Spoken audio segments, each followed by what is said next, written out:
Okay. And we are live. Yay! Just 25 minutes late, but it's okay.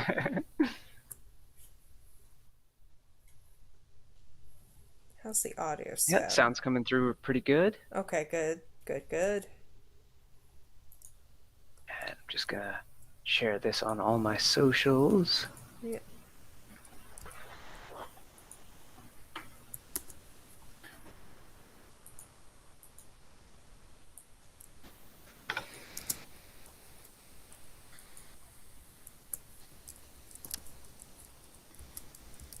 So today, refining the mobile layout.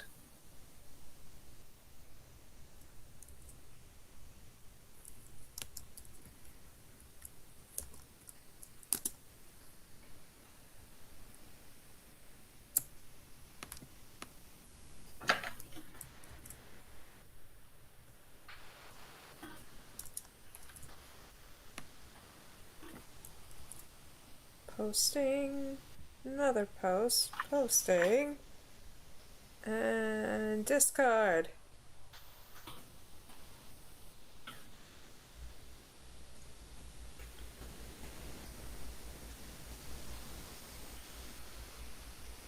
Let's see, is that clickable? No, but it is copyable, I think.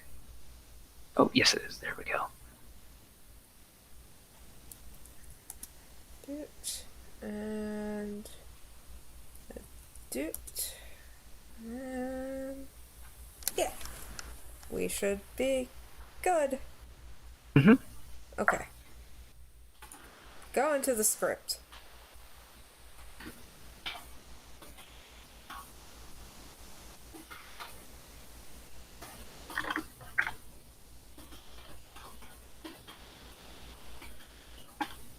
Sticking to the script, if you will. Yeah. Refine the mobile layout.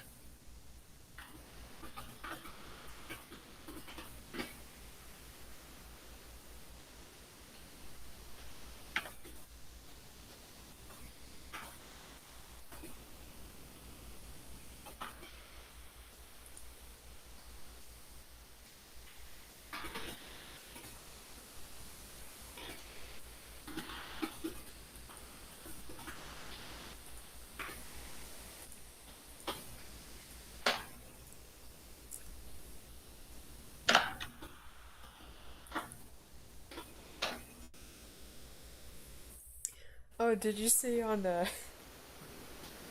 Twitter? Apparently, the next live adaptation is going to be Yu Yu Hakusho. Um, okay. I haven't really followed much of the live adaptations of anime I, lately. I I heard haven't about because it's usually a joke. uh-huh. Oh, okay. Usually. Yeah, the last one that I remember being talked about is the live action Sailor Moon, which was forever ago. Lately, there was one good one from what I understand, and it Hmm. was the One Piece one. Or at least people were talking about it pretty positively. Oh wow. But usually they're not good.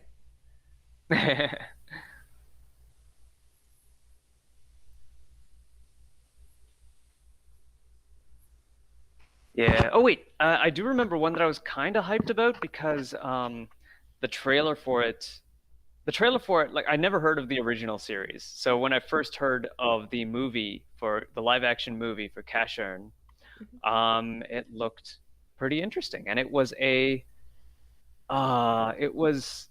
like a sad.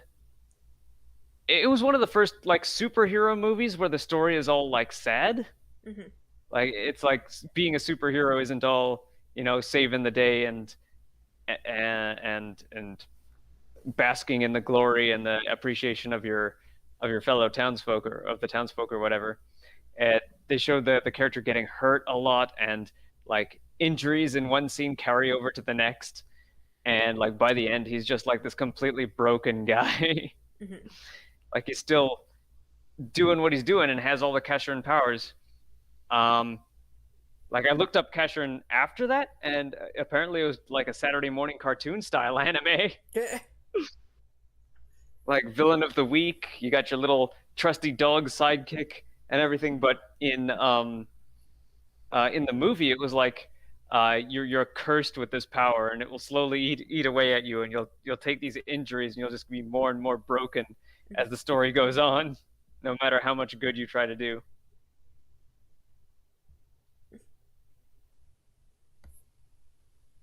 There's also this one wasn't live action. It was serious anime in one adaptation and silly anime in the other, and it was called the Violinist of Hameln. Mhm. And that one was like I liked the serious adaptation, and I found out the serious adaptation was not canon. The silly one was. Of course. Yeah.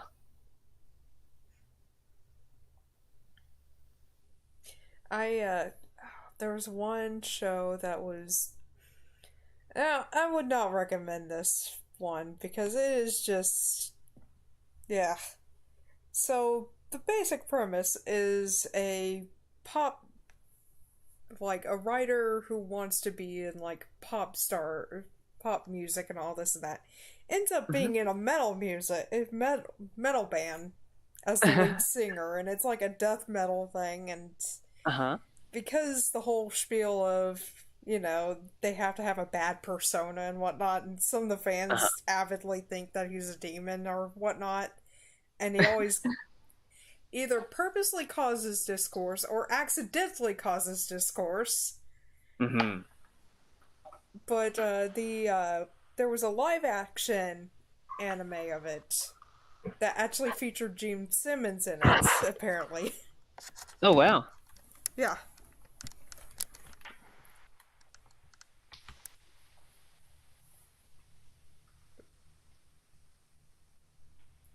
Anyway, so what do we need to do?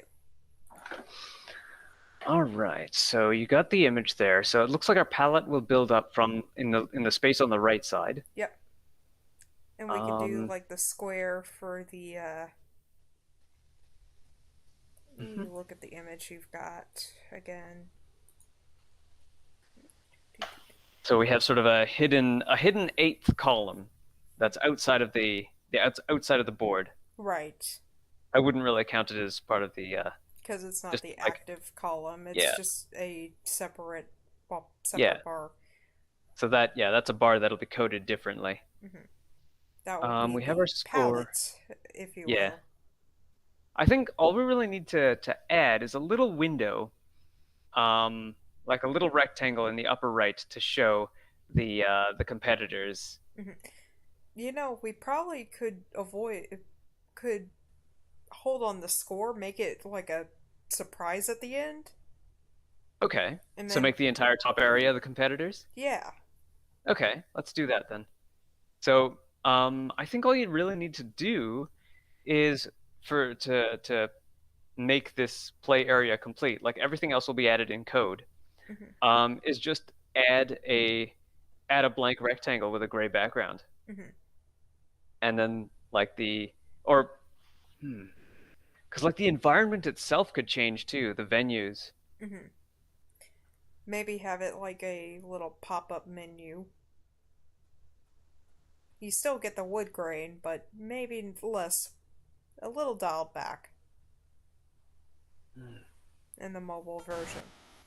Yeah, basically just zone like make a little rectangular zone. Like open this up in your paint program and make a little rectangular zone where the sprites in the background will be painted on, or the like even those will be coded in.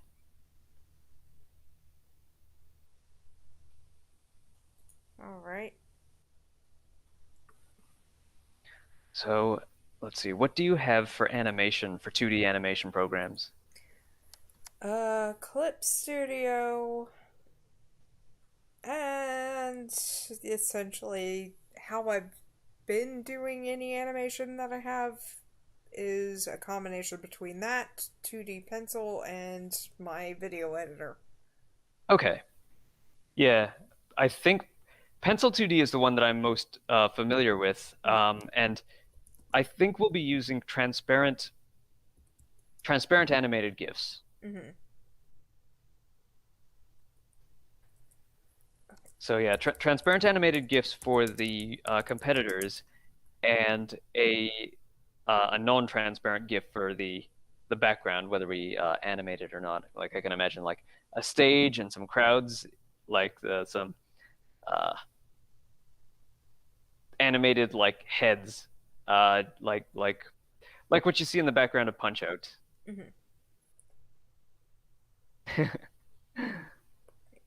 Cheering the animated heads cheering the competitors along. Yeah, like what you see there, a bunch of circles that represent the heads of the crowd. Yep. I've got it all like saved out so that way I could just kind of being prepared. Hmm. Let me bring my phone here so maybe I could actually watch comments.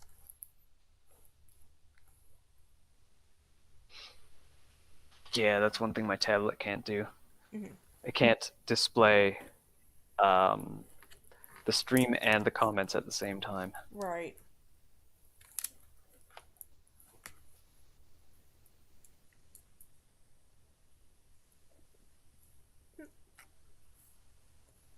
Okay, so we are going to.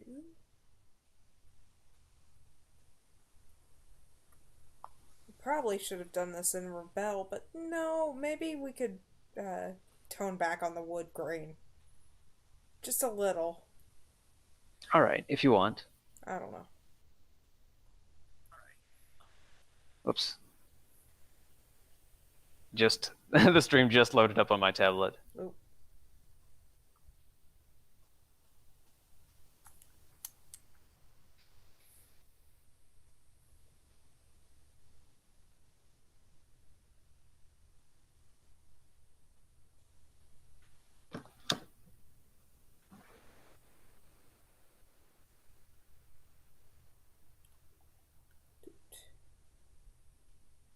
So yeah, you can see that you have the palette of colors built up on the right side, how much wasted paint falls down from the top or takes up space starting from the top. Mm-hmm. Once your palette is full, then the round is over and you get to see the painting that your character has made. Yeah, that'll work. Would be a good color to maybe just keep Um, it. I would say uh, use a gray or something distinct like a black, white, or gray because most of what the player will see there is going to be coded in, is going to be the animated assets that we prepared. What about charcoal? Sure, as long as it's distinct from the other um, from the colors around it.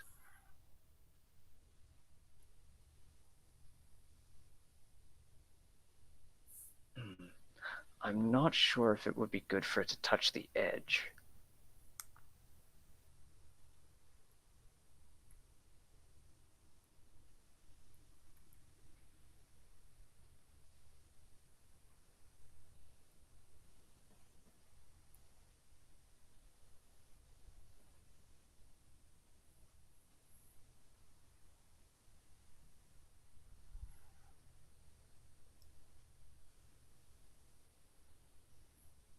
There we go.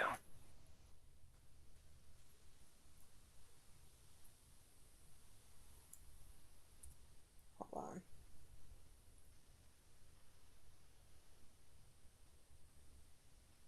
Seeing if I could center So there's this a couple of better. I can already see a couple of strategies happening. Like what you could do is if if you're really good at if you're really good at comboing right at the beginning, you could get like I don't know, 3 or 4 colors and then jam your own board with wasted paint, force the round to be over before your opponent can finish a painting, Mm-hmm. and just hope that you have more finished colors than they do. Okay. I like that. Just slightly a little bit darker. The Yeah. box. Yeah, yeah. The border is slightly darker than the fill. Mm-hmm. And then I have an idea here for the top portion.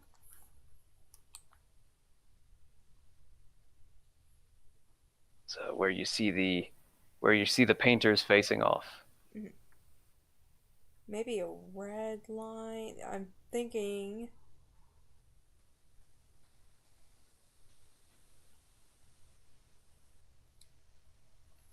Okay.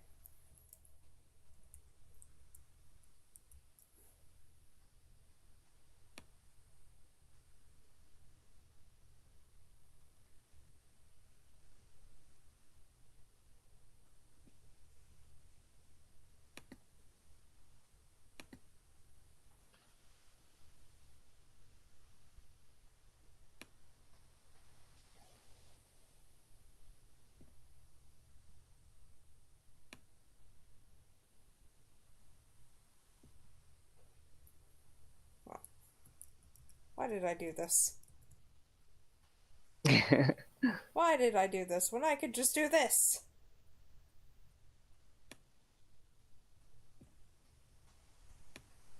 Oh,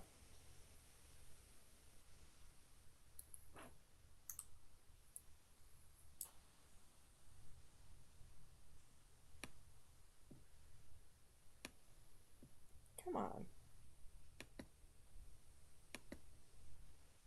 Why is this being stubborn? There it goes.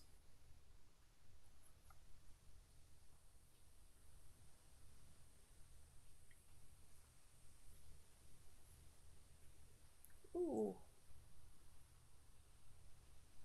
Idea here. Hmm.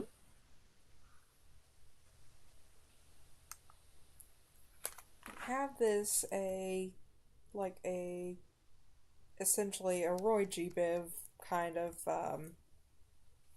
frame. Okay. See, I'll play with this, and if it looks stupid, I will change it promptly. So what I'm going to do, A rainbow frame. but it's going to be a Nice little and bit festive. darker, so that way it's not Yeah. too murdery on the eyes. Yeah. Festive but not eye piercing. Yeah.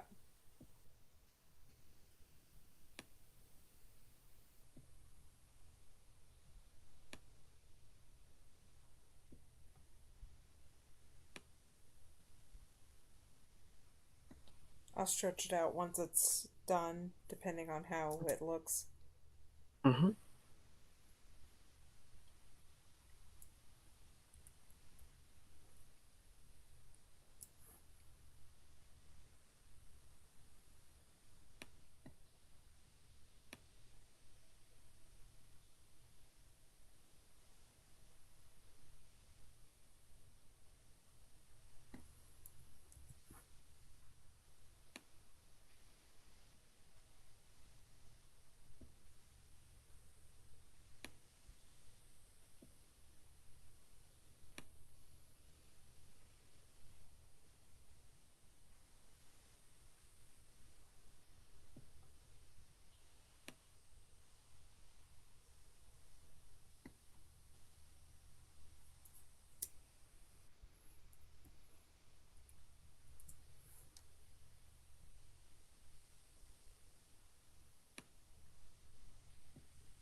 So far, so good. Yeah.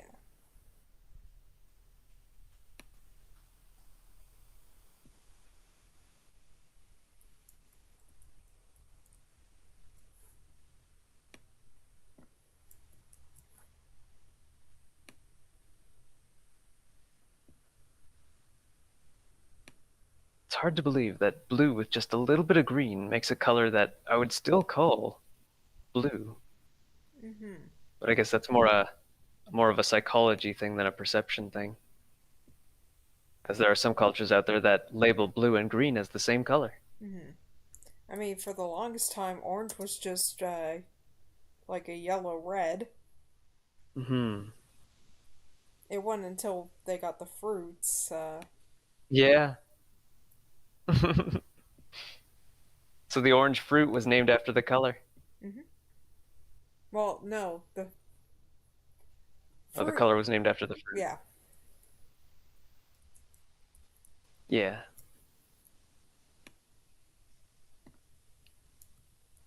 That's kind of like purple in Bengali, Hmm. being that it's just beguni, literally just eggplant color.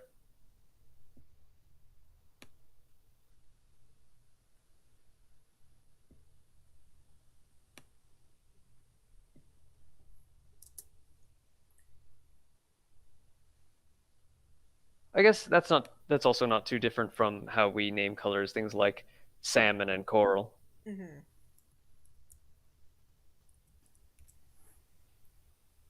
I am liking how this is looking. Hmm.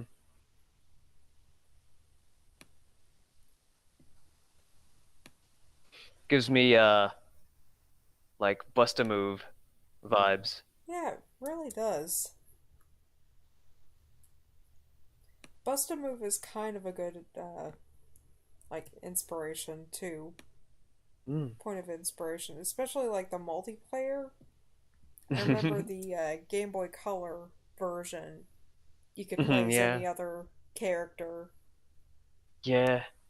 I remember there were a couple of good Bust a Move games out for the N64 and GBC, and I think maybe there was one that used the transfer pack even. Mm. I remember them being very very anime. They were more or less straight translated, and I think for that they didn't have much of an appeal over here. Mm. They did have topless scenes though of some of the characters. Some of the characters had endings where they were topless, and it's like I don't think the story made much sense, but it's just like a silly puzzle game.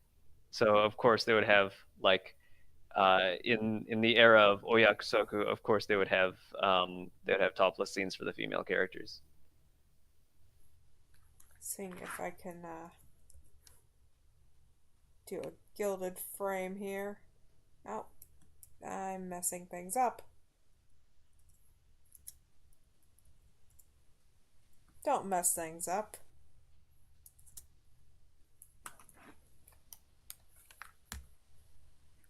Make sure to save. Yeah, make sure to save.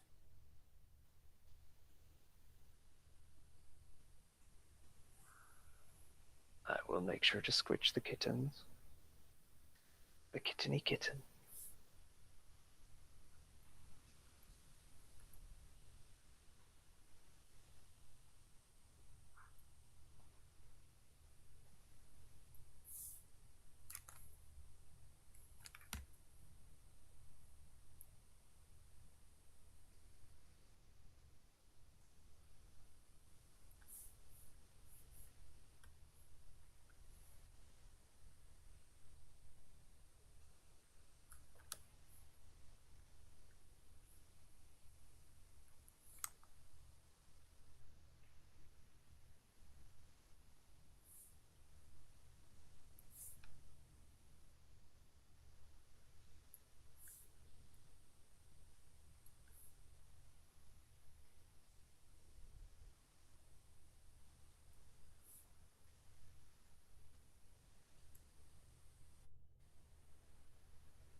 There we go. Looking good. Yeah.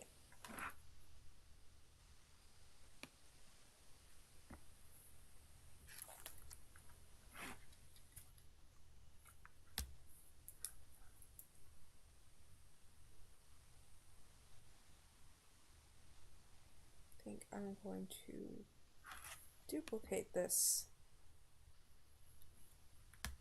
Are you drawing with a mouse? No, Okay. with the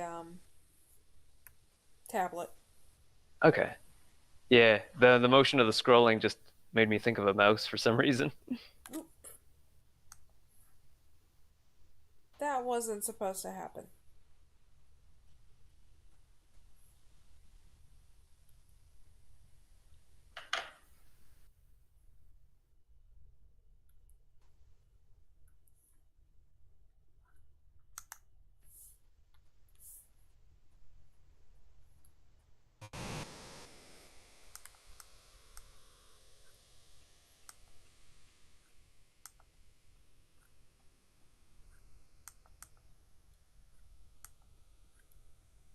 There we go.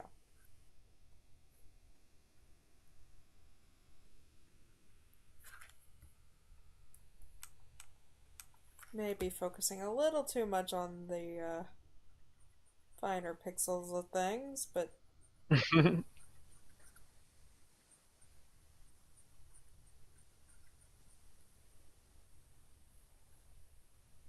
trying to create somewhat of a sheen, Okay.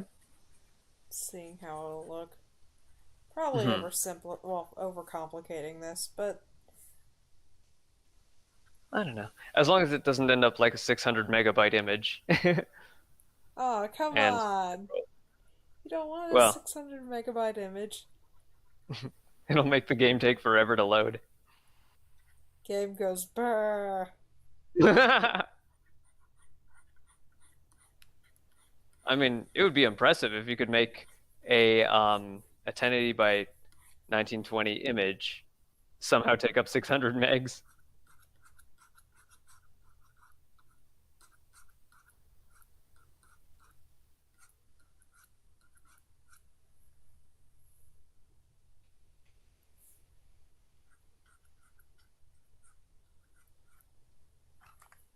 Okay, now I'm getting a little too. This is getting too complicated. Overthinking this. Yeah, maybe. I'm not really seeing a sheen. Yeah, it's It looks pretty blend. good the way it is.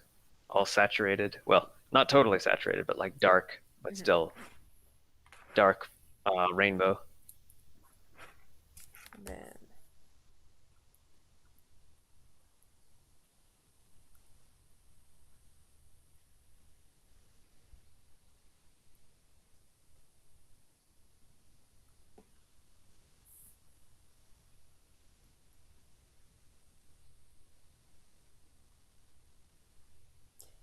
we could leave this kind of transparent, but maybe have some kind of box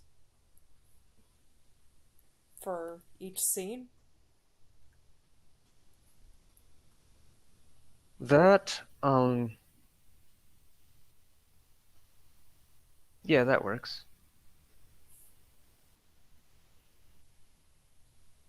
Like I'm thinking like most of what's inside will be the player won't see what is inside when it's not like uh, a battle background, Mhm. a competition background, or like the characters in front.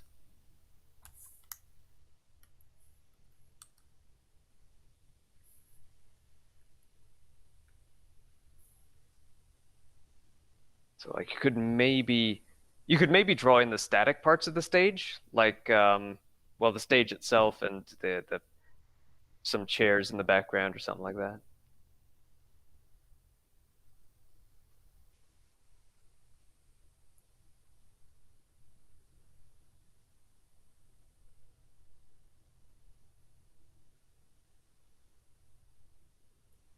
But yeah, not the people because they would move. Mhm. Maybe the canvases, since those would stay relatively still.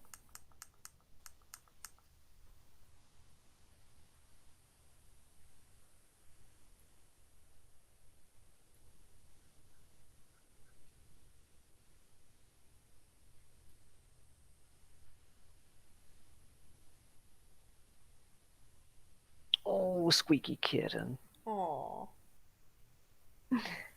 Just stood up Give a big old stretch and a tiny squeak. Ew. Squeakies.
There we go.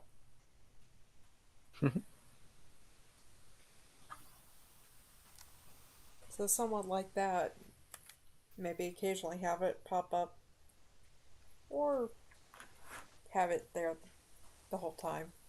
I don't know. Like I'm even on the fence about having the canvases there. Like I imagine like if someone's painting really manically, then the canvas would kind of like wobble Hmm. wobble with the force of their paintbrushes. But we can figure that out when we get around to it. Yeah, there's still a lot to do before we get to this point, Hmm. but we at least have the rainbow frame. Yeah, I think that might be important to keep just because it looks nice. yeah, for sure. So save and see if this imports into our Godot Oh, document. it won't off the bat because the Oh, these are two separate documents. yep, I purposely All right. You can, I think, if you right-click an asset in Godot, there will be an option to say edit in external editor hmm or edit in external program or something like that, and it should like I do that with Blender and Godot assets. Now that Godot has a built-in Blender import, you could actually just open the model in Blender, change it, save it, and then when you go back to Godot, it'll just re-import the asset with all the changes you added. hold on. It's really it's really smooth.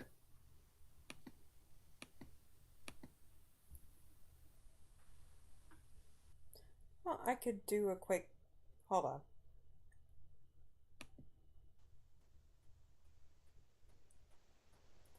What I'm gonna do is have it move back to Godot Hmm. so I could save the file path. All right.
OBS No, crash? no. So the file that I had the window on is not the full version of the background, which I didn't ruin the background, thankfully, but that's a quick fix.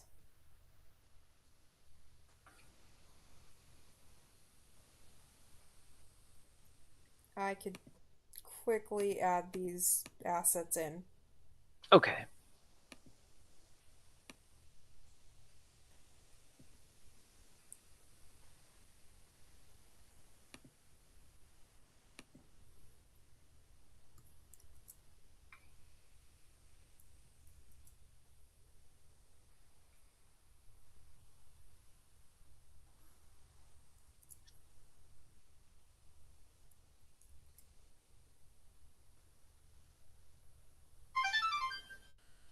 Hey,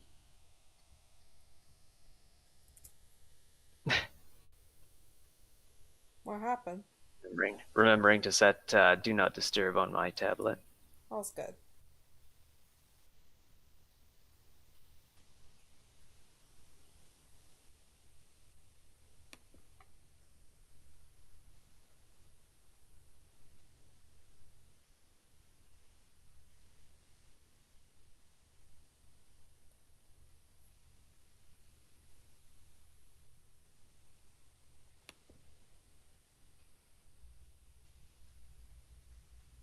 The video on OBS seems to have gone blank.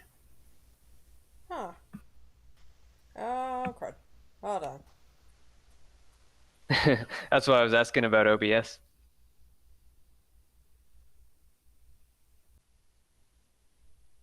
Okay, it should be back. Hopefully.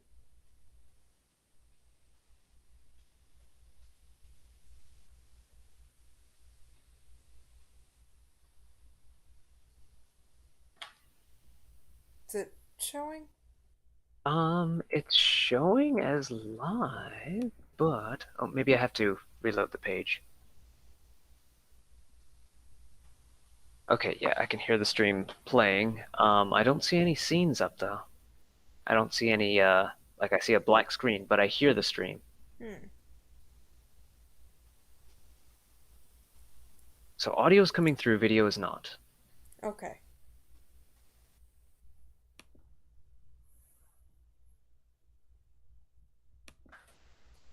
One second.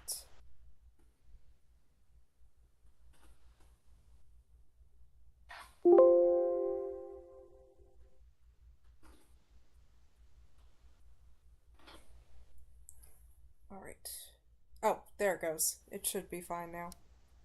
Alrighty, excellent. And now with the updated little image. Yeah.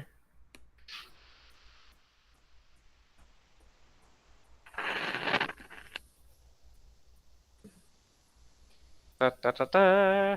Yay! They have interface. The interface.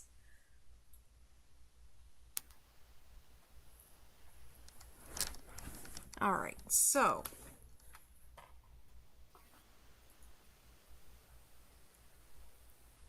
Now what? Now, let's see, where were we in the guide? I believe we were trying to fill the board without a match, and in order to do that, we needed to create an array that keeps in mind what colors are in what positions. Mhm. And then as we fill the board, we check backwards to make sure that when we place a color, we're not accidentally making a match. Mhm.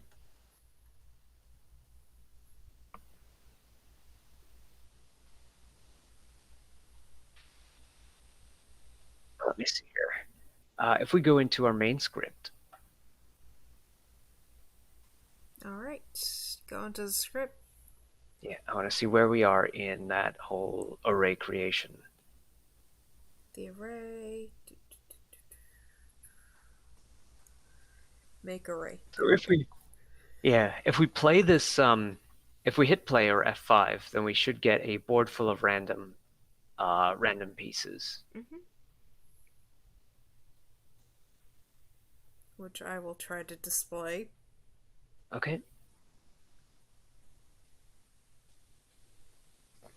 Window capture. Okay. Yep.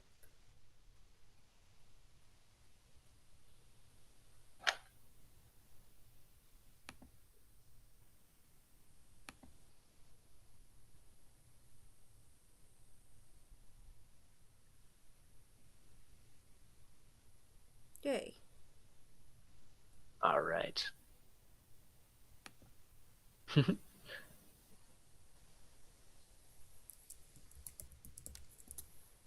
So it's let's see. We don't have any. Oh, yes, we do. I was gonna say we don't have any accidental matches, but I'm already seeing Cyan. yellow in diagonal.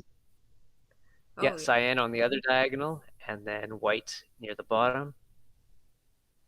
Oh my gosh, so many matches.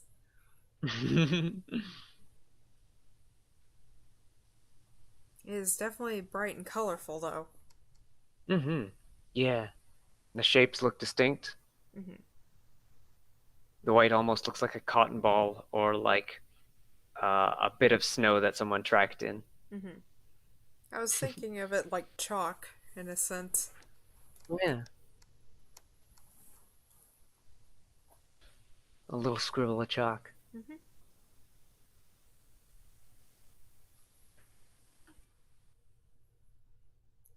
Okay, so now we have our array creation. Place one column, place whole board, place one row. Make 2D array. So var array for I in width and j in height.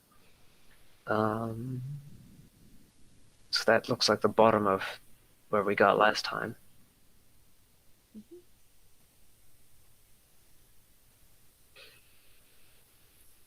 Is that okay? There we go. For I in width, append an array. For j in grid height, in that array,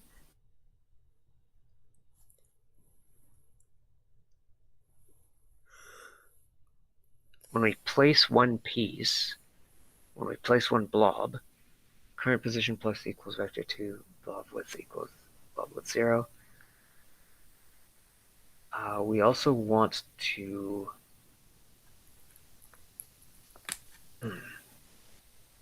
okay, so we returned an array, so we want to make reference to the array that we originally filled. Hmm. So let's go up to the top. Alright, going to the top. Adding constant. Um,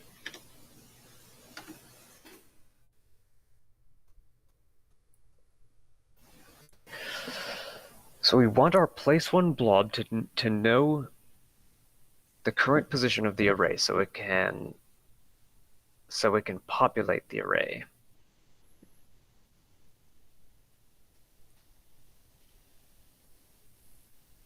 Where is it? So all blobs is the name of our array. Hmm.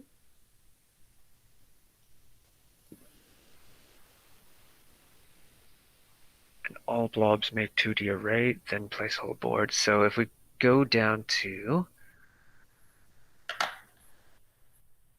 all blobs is all one word. So I'm just typing this down to keep it in mind.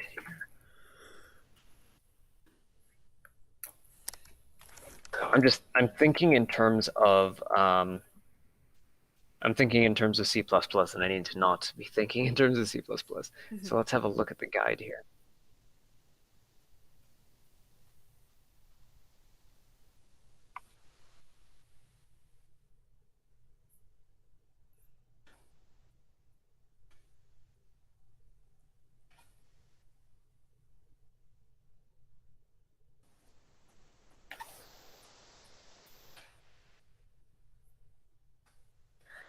So he's got his function written down as spawn pieces.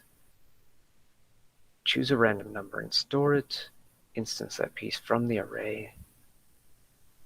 And then if that piece makes a match,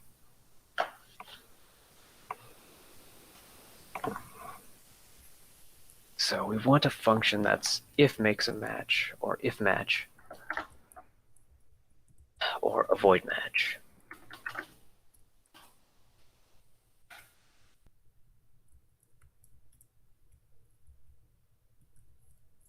when the player is playing, Mhm. that doesn't avoid making matches.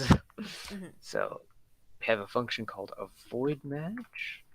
I think how he said it, it was basically making it like an if statement. Basically, if it hits this, try to get another. Yeah, if we pick a random number, we pick a random numbered blob. If we check back and it makes a match on vertical, up diagonal, horizontal, or down diagonal, then we pick Mhm. um, a different blob. And in the case that it makes a match on all of those, then we'll have to change. We could change the previous one. Actually, wait. We could preemptively avoid this by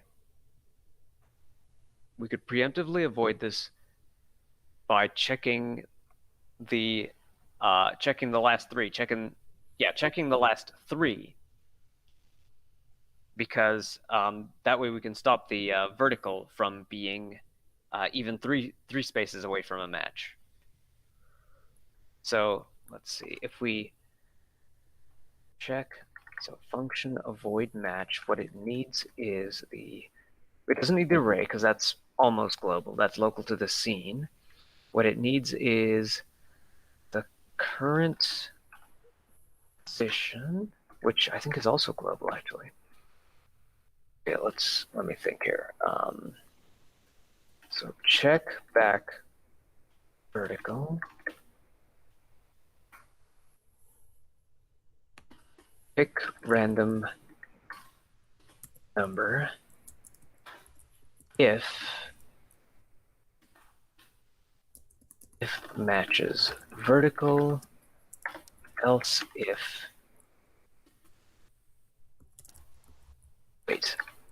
matches vertical or matches up diagonal or matches horizontal or matches down diagonal,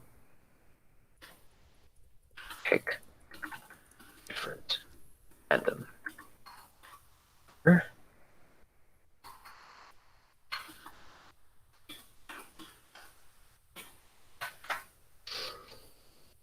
And then matches vertical only matches the last, only does a match for three.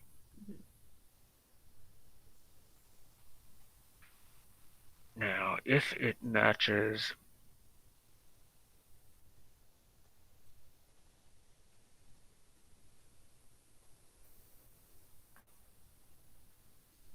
I'm trying to corner any like edge cases that might be like very unlikely, but I don't want to get lazy on them. Like not very unlikely, but not impossible. Because I'm thinking like we could get stuck in a loop. There's the potential to get stuck in a loop where the game is constantly trying to pick a random number, and because all the colors match or all the directions match, it will never actually pick a random number. Mhm. And I want to avoid going backwards.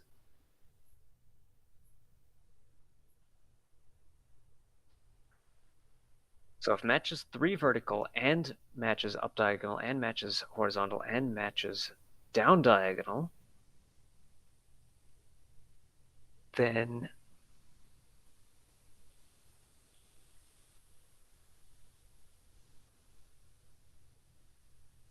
so I'm thinking like I have to draw this out so I can visualize it.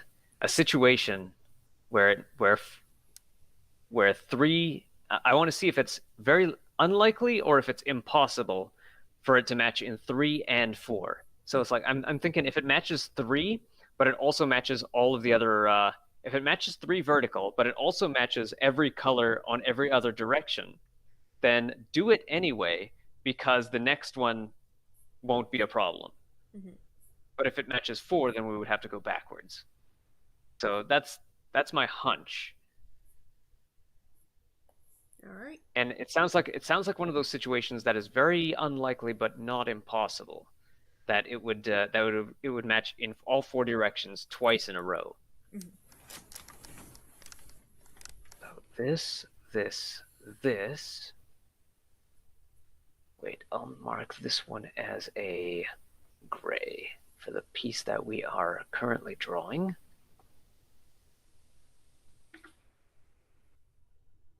This is the piece we are currently drawing. These are the two that match this way. Then yellow, go matching this way. Yeah, this way, and this way. Then horizontal.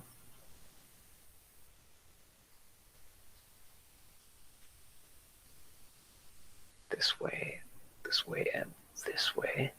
And then matching white on the down diagonal here, like this, and this.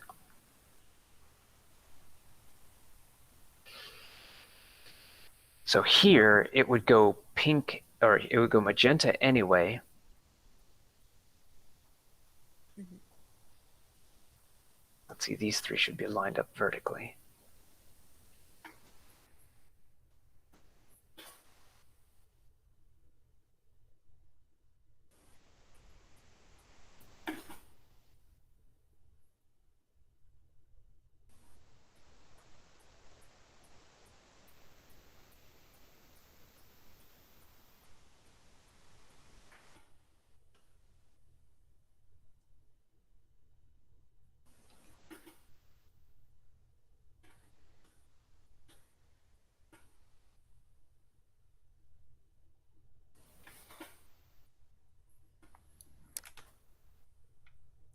Get a bit closer.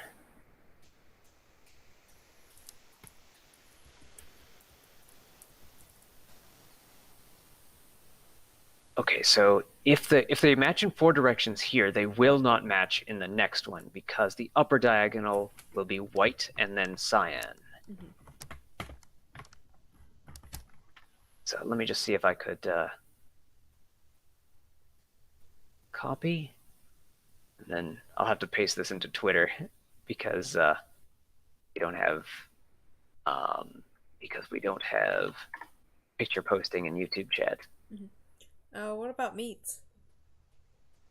Well, I want to kind of broadcast what we're doing Okay. in the stream as well. So I'll post it under this one here. Looks like, paste, if we check for a match 3 above, populating the grid, then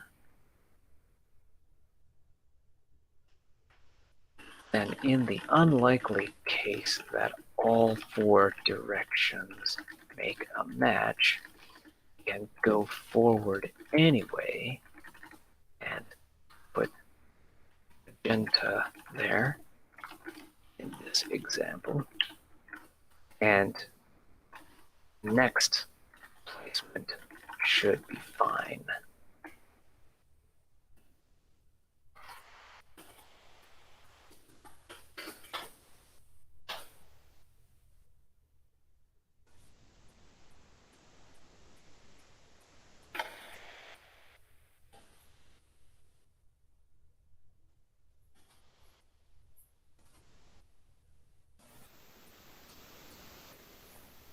Let's see, what if these two are... There's other edge cases that might need to be considered, but I think we can test for them. Let's see, I want to say if we do a match, if it does somehow match 4 in all directions, so we run out of colors, to populate the board, we would have to have the game engine like report that to us and crash itself so that we can sort of analyze how that happened. What I should be doing, I should be looking at what this guy does. I think it was basically. Well, yeah, because I think there was a certain kind of way. Like, the best way I could describe it was an if scenario. If this, try to do Mhm. this. If not, try to do that. Mhm.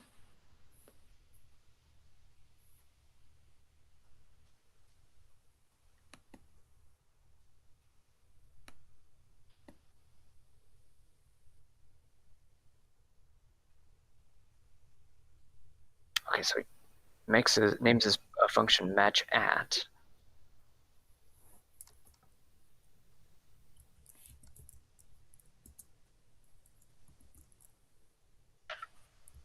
Try that. After a 2D array. Um, let's see. We want. I'm actually just kind of following verbatim Mhm. while I'm watching the guide there. So match at will be a neutral function, so it wouldn't care if we're going for matches or avoiding them. So it takes in the column and row. Column is greater than, so 0, 1, 2, 3.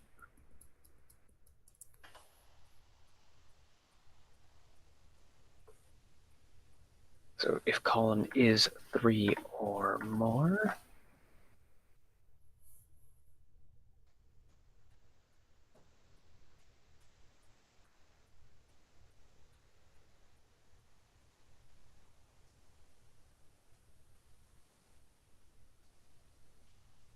so that does work like the like C++. So okay, so and arrays can be of any data type. So let's arrays are. That's another thing that I'm going to have trouble getting used to is that this is a dynamically GD script is a dynamically typed language, so you don't have to.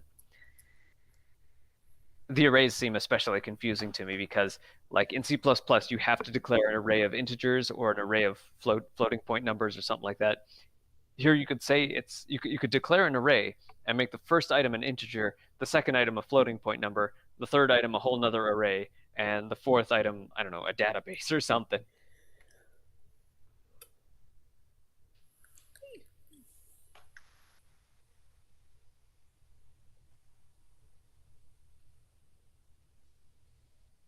So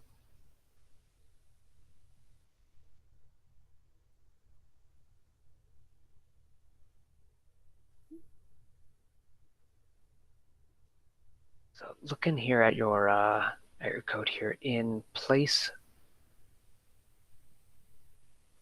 one blob. At the bottom of place one blob, all blobs, and then with two pairs of square brackets. Right here? Or further Okay, back? place one blob. Add child this piece dot position equals where. Then under that, all blobs, square bracket. Not square bracket there. Now it is.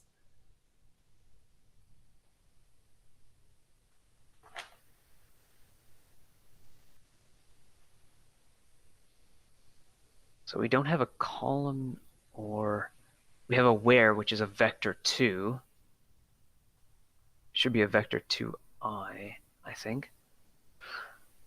Current position equals vector 2. So we're keeping their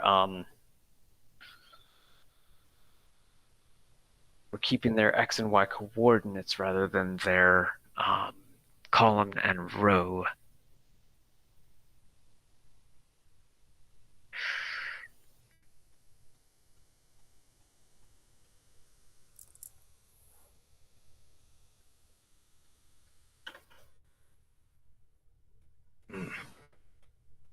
I feel like I need to. We can't do all blobs like column and row unless we've saved that somewhere. That's what we need. We need either a column or a row.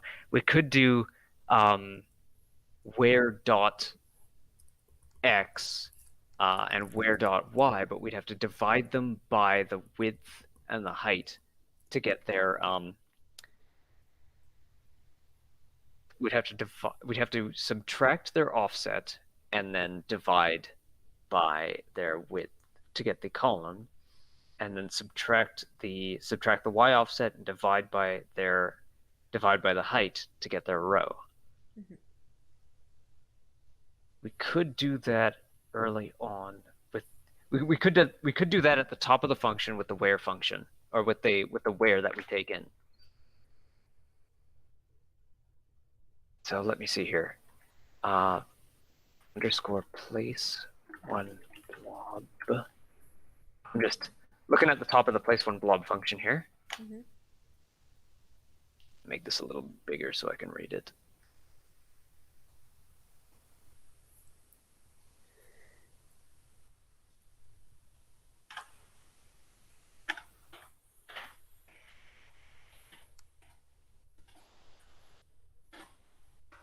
Where is a vector 2 with x and y coordinate?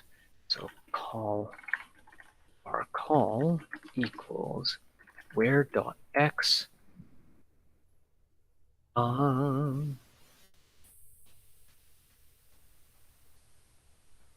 so current position.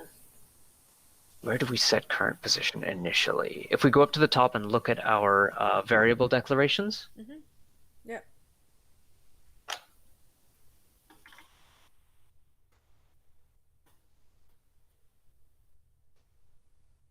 All right, grid width 7, grid height 11, blob height, blob width, game piece, start position 48 and 249. So start equals vector 2, 48, 249. So our start position. It's 249. 40 and 249. Okay. Yep. Vector 2 Yeah, is right the there. YouTube video suddenly decided to lose resolution when I was looking at those numbers. Let's see. Do not go to auto. Force 1080p. Force 1080p on the live stream. There we go. So 40 and 249. So variable column equals where dot x minus 40 divided by. Wait, no, it isn't.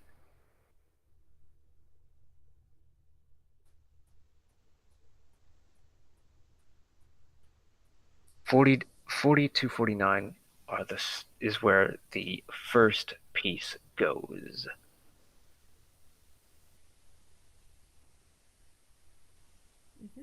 So where minus width? No. Minus 40, so that would equal 0. Column where dot x minus 40 equals 0.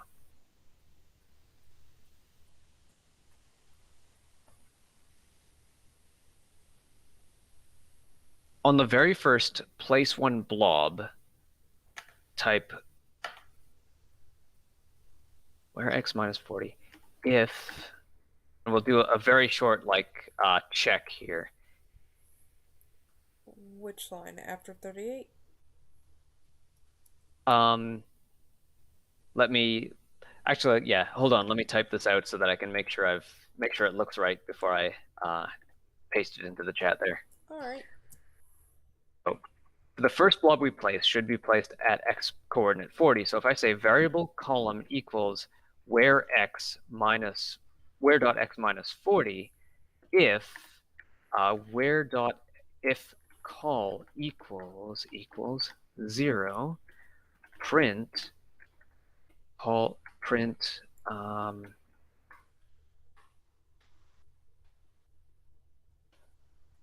is 0 and get tree quit. So it should say column is 0 and then immediately quit. Else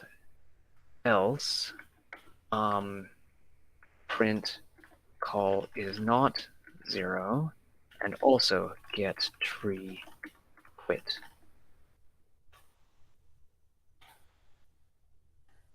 So at the top of place one blob, I would like you to paste this temporary code.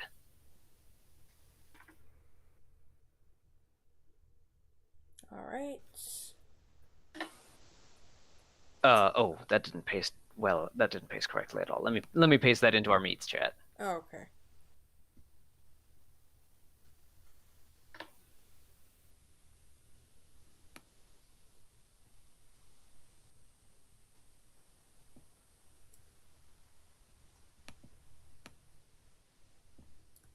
So underneath the place one blob.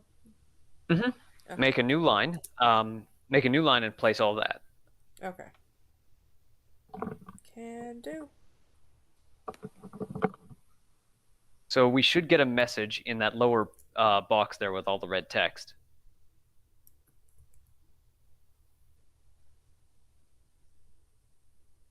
When we try to run this. Oh, yeah, close that parentheses there, yeah. Okay. So try to run this. So call should be 0. That. And it crashed. It should. What does it say in the errors? Check for infinite recursion in your script. Oh, right. We called place one blobware right in place one blobware. So get rid of line 27. Okay. Okay, so it's a redundant. I should have. I only typed that to show you where the code should go. Okay. All right, now try running. It ran, but then it crashed. Hold up. Let me It try. should, yeah. Yeah. Okay. Yeah, that get tree quit tells it to immediately quit after doing that first calculation. We want a message that says we want a message in that debugger box down there that says call is 0 or call is not 0.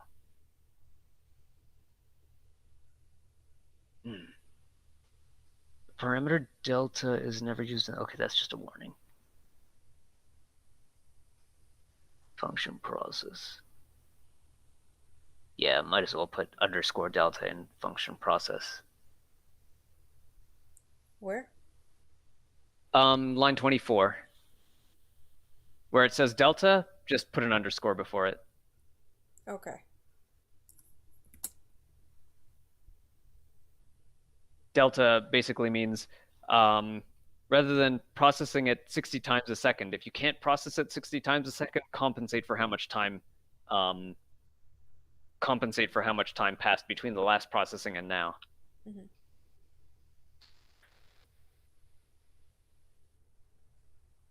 Okay, ran, but it quit. But there's no. Yeah, it ran and it quit, but we didn't get the message we were looking for.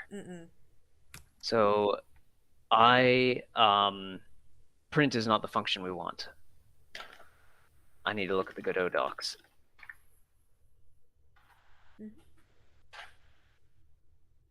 Godot docs 4.1 branch, print. Prints a message to standard output, print line message non-string. Print text, prints a message to standard output, non-string are converted to string for printing if passing several arguments that were concatenated together. Print verbose, print line rich, air print, warn print, air print once.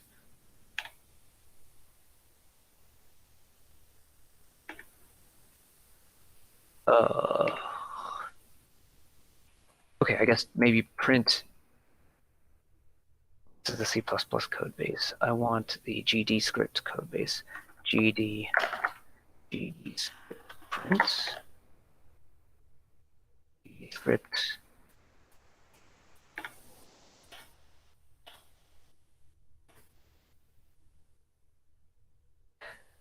Could you right click on the word print in there and see if it says lookup symbol or something like that?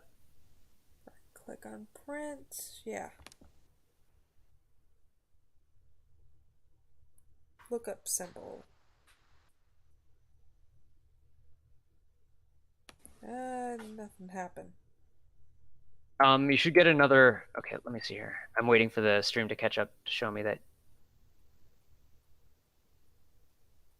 So right-clicking print does not open up another page to show you what print does. Mm-hmm. Okay. Would it be a Well, no, not an underscore. Never mind. Try instead of change the print command. To what? Uh, Print underscore line.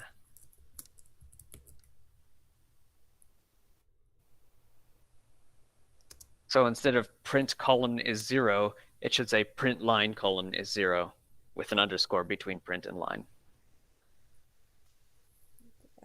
that one's kind of creating an error. Okay. So function line not found in base self. Okay.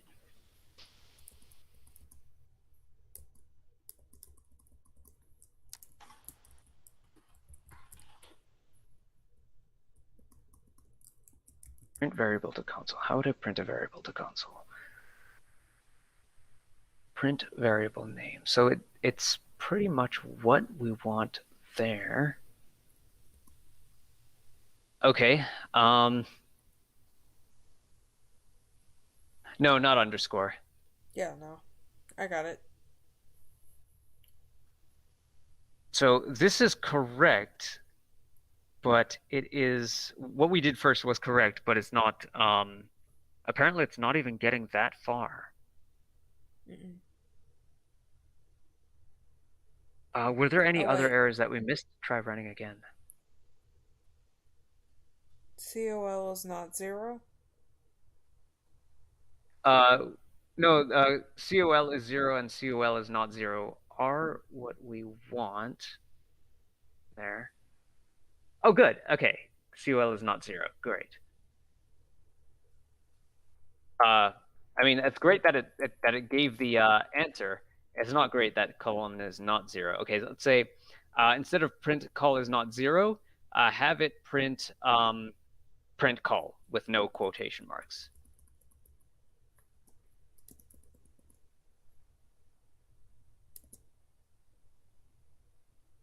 Alright.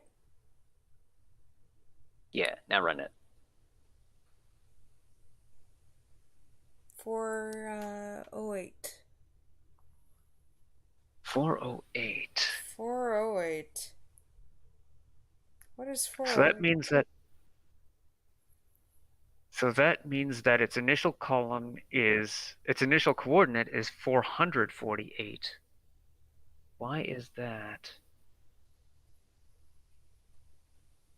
It should be 40, but instead, or it should be 0. Or no, wait. X minus 40 should be 0. Where dot x minus 40 should be 0.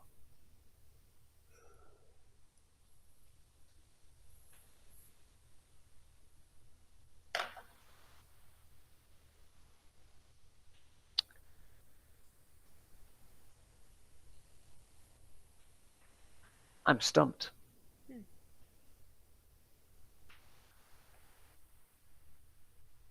So start position, we set vector 2 start position to 40 to 49. Let me just Current try. position equals start position. When ready, randomize all blobs, make 2D array. Just seeing. Oh, in quotes, it will. Yeah, in quotes, it'll print the string column. Okay. It was worth a So shot. in quotes, it's a literal. Okay, fair.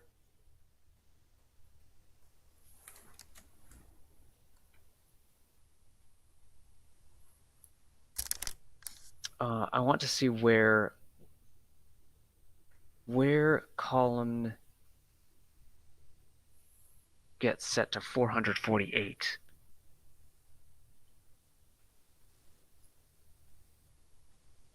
So I'm just trying to trace in my mind how this goes. So variable start position is 40, 249. Current position equals start position. So that's current position is 40, 249. Place whole board calls place one blob. Does it change in place whole board? No, I don't think so. If we look down to where placehold board is, placehold board for I in range 0, 0, grid with current position is set to start position plus blob width. Blob width times I. So, okay. So it does add blob width, and then places one column. And then place one column.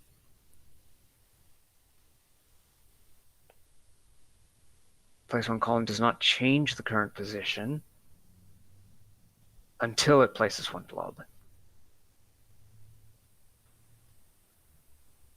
This is very confusing to me.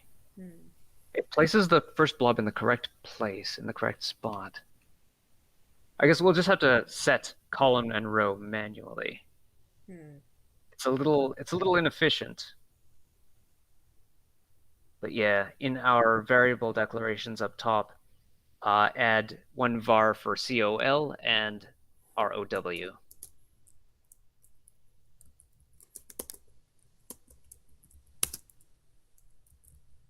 COL and then another for what? COL for column and ROW for row.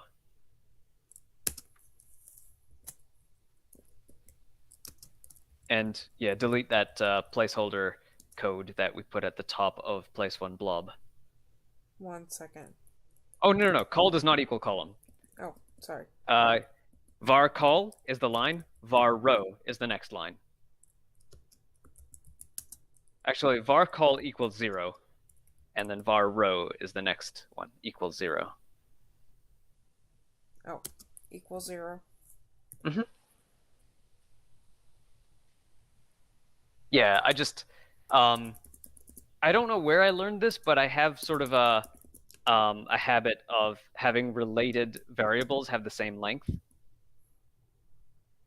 So COL and ROW are the two variables that we'll use for checking for matches. Yeah, and so we start on column 0, row 0. Okay. And then since we're declaring column up here, we want to get rid of all the test code that we used with the get tree quit. So delete lines 36 up to 30.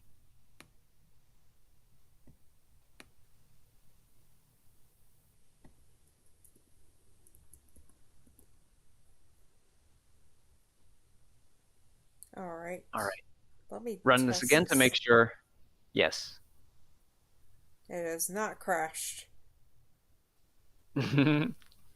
Yeah, we took away the code that engineers a crash. Saving for right now. Yeah. Might be a good This might be time. good for today. Yeah. We're thinking the same thing. Yep. Thank y'all for watching. Please be sure to like and subscribe. We do these every now and again just on progress of this game, and yeah, hope to have more eventually. And please be sure to like and subscribe. Be sure to follow Cumulative. He is on Twitter, YouTube, Blue Sky. He does gaming streams, video game videos and whatnot, and also some coding videos. And yeah. Thank y'all, and goodbye. Yay! Ended.